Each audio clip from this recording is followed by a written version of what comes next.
Le Mali, la crise du carburant. Il faut comprendre qu'au-delà de provoquer une révolte populaire pour faire tomber le régime depuis l'intérieur, il y a cette volonté de créer une dépendance structurée néocoloniale 2.0.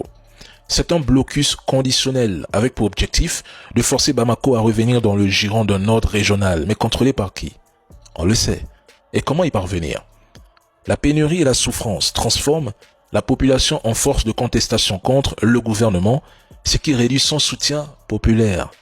Ils ont voulu provoquer des crises prolongées qui viendraient fracturer l'élite politique et économique, créant des rivalités internes pouvant déboucher sur des alliances avec des chefs militaires. Il y a cette volonté de provoquer un coup d'État néocolonial en échange d'un hypothétique soulagement avec à la clé l'abandon immédiat de partenaires stratégiques tels que la Russie et la Chine.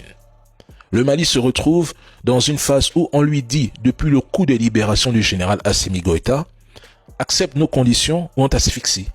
Souvenez-vous, au moment du départ de la France, le ministre de la Défense avait déclaré qu'il ne donnait que quelques mois au Mali avant son effondrement. L'asphyxie du Mali n'a pas commencé avec la crise du carburant, non. C'est juste qu'ils ont changé de stratégie, de tactique. L'effondrement annoncé ne s'est jamais produit, alors ils ont opté pour une autre méthode. Affaiblir de l'intérieur par la guerre économique, psychologique et informationnelle. Quand la chute par les armes a échoué, ils ont misé sur l'asphyxie silencieuse, celle qui fait plier un gouvernement sans l'affronter militairement. Ou même, les Maliens aujourd'hui sont victimes de ce que j'appelle une guerre cognitive. On transforme leur souffrance en colère contre l'État. Le vrai champ de bataille n'est pas les armes, le blocus ou les terreaux. C'est les esprits.